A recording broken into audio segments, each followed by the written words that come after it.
Okay, so this is the time of year that we have condensation.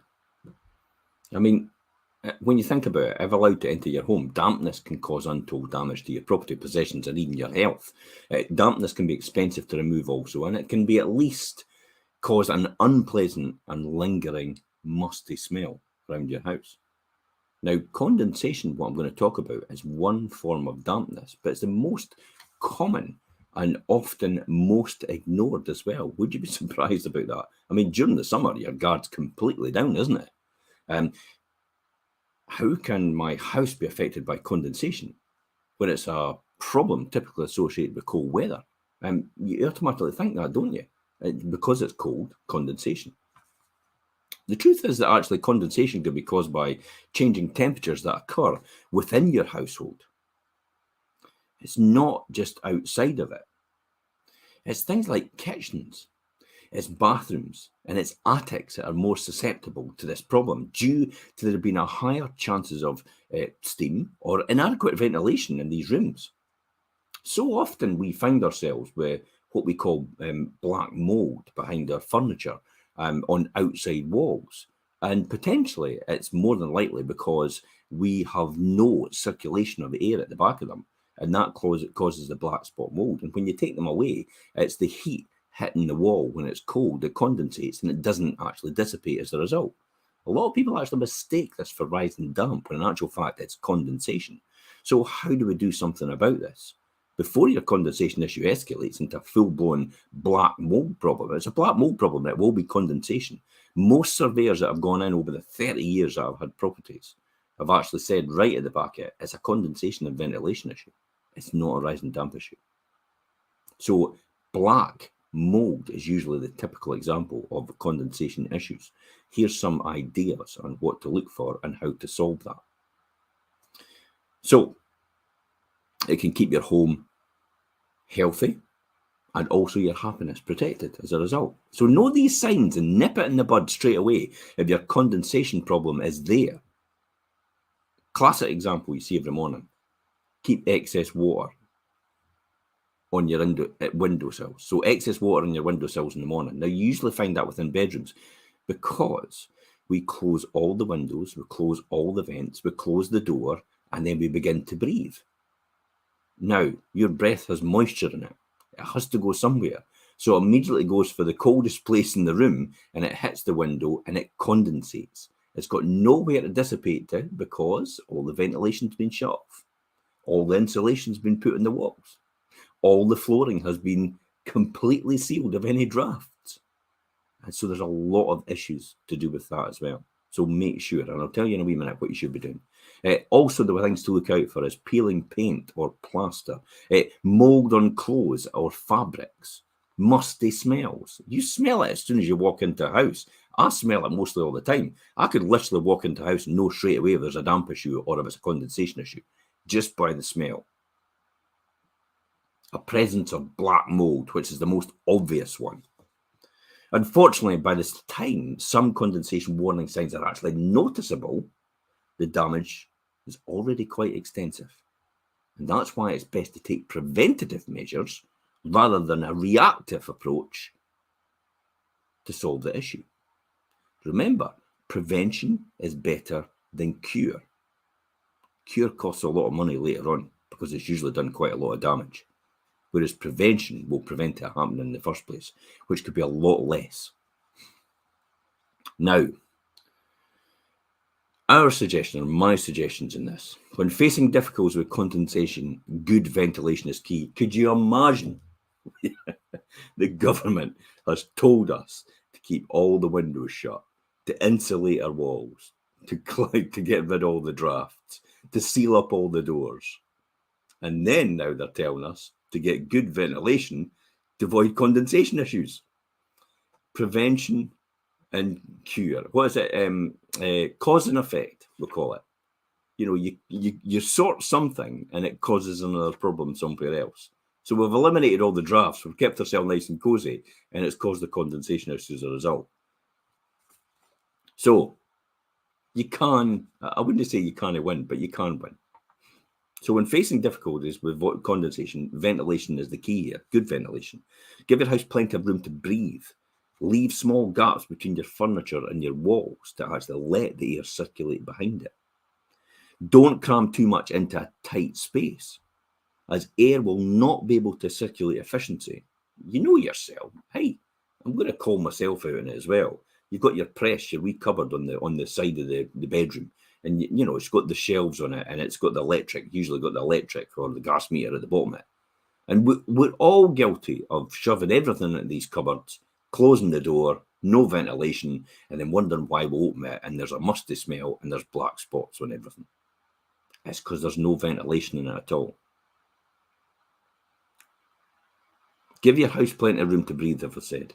Leave the small gaps. Let air circulate eventually, all the way around. And hang wet laundry outside, or even hang it somewhere in the bathroom. Close the door, open the window, put the fan on if you've got a fan and you've got no window, and let the condensation disappear at the time, maybe when you've got the radiator on, so it goes somewhere. Condensation is going to be caused straight away by hanging wet clothes on radiators throughout your house. You begin to see your wallpaper peeling off above your radiator, and then you wonder why. It's because of that, and you get all the black spot behind your units and that, and it's because you've nowhere else to put this water vapor. It's actually coming off your clothes when you're drying it. So try and do that as much as possible. If you have a dehumidifier, possibly put that in a room. Close the door, put the dehumidifier on, and it sucks all the water out of the clothes, dries them out, and actually just empty it down the drain. It's essential that your kitchen is properly ventilated whilst you're cooking. Where do you think all this steam goes? If you've not got an extractor which goes outside, most people have extractors that stay inside and just recirculate the air. So if you've got nowhere else for that water vapor to go when the steam comes off your pan, when you're boiling potatoes or boiling veg or doing anything else and cooking, it's got to go somewhere. If you leave the door open in your kitchen, it disappears into the hall, it travels around the house, and if there's no ventilation to get rid of it, guess what? Condensation starts to build up in all the rooms. So make sure you either open a window or make sure you've got a fan on, it goes outside. Cover pots and pans, that's a key here as well. And make use of your extractor. So cover the pots and pans. You know yourself, the condensation hits the pot. It actually collects on the top and then it goes back into the pan itself. Don't have one? Invest in one for a fan above your cooker. And save yourself a bigger bill later on. It's also important to have it properly ventilated for washing machines and especially tumble dryers. A lot of people actually think that tumble dryers, condenser tumble dryers, which actually recirculates in the house and actually doesn't go to an outside wall, actually works okay and there's no moisture that goes in the air, but there does. It catches some of it, but it doesn't catch all of it. Even your normal dryer that goes outside for the wall, or you put the actual hose outside the window when you're using it, you know, the tumble dryer hose, and then it goes out there. Some of it actually stays in the house. So it's another form of condensation which happens. If you're able to close your kitchen door when cooking or boiling the kettle. This may seem really excessive, but it will stop condensation from spreading from room to room. As for your bathroom, keep your windows open during and after baths and showers. Now, I know if you're like me, it's freezing. I'm getting a draft. But it will build up, or even do it after. So once you're out, open the window, leave it open. But if you've got a secondary lock window, put it on a secondary lock, so you've just got the gap in between, so the air circulates all day round outside of that window, and it still keeps your window secure. I wouldn't advise going out, opening your window, and going out your house and going away for all day long, especially if somebody can get through that window. And you'd be surprised what they could get through. And I have done one on, burglary previously, and what to look out for. Mold growth will thrive in this environment of bathrooms if you don't ventilate properly. You know yourself. You see the typical example of silicone around the baths, around the tiles, up and down the sides, and this where it all seals it all off. Even your grout gets the mold in there as well, and it turns to black mold And that's typical of condensation buildup over the months and the years. So mould will thrive in that environment, and without the proper bathroom ventilation, you'll risk breathing in these harmful spores. Now, if it's in the mould and it's stuck there and it's no going anywhere, then you're fine. Sometimes as well, a lot of people have it on their ceiling of their bathroom because potentially it's actually matte emulsion paint rather than vinyl silk emulsion paint. So they can't actually clean it off. But you should wipe it down every time, and you should wipe down your shower every time once you've used it, if that's the case, just to make sure there's no build-up. You know, for glass screens and showers, just get one of these squeezies and just take all the water off it before you go. Wipe it down. It's prevention better than cure again. That's what we come back to. So, whether you're trying to sell your house or just simply live in it, condensation might be dealt with before the problem progresses beyond your control. And when you think about it, the government has been beating the insulation drum for many years, and single glazing has been changed to double glazing. Cavity wall insulation has been provided free of charge to many households.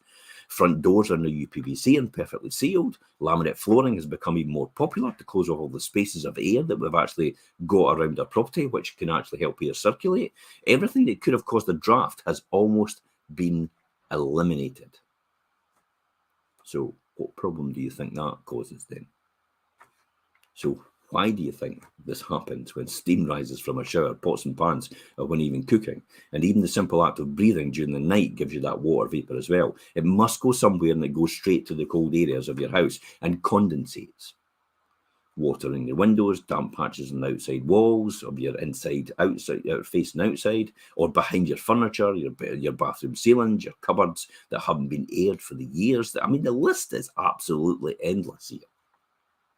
So hence the need to change your lifetime habits, to stop the spread by doing these simple things every day. If you've enjoyed it, share it with someone else, tag them in, give us a like, make a comment, do whatever you can just to spread the word. Condensation is the biggest problem at this time of year. Let's get that word spread. Okay, bye-bye for now.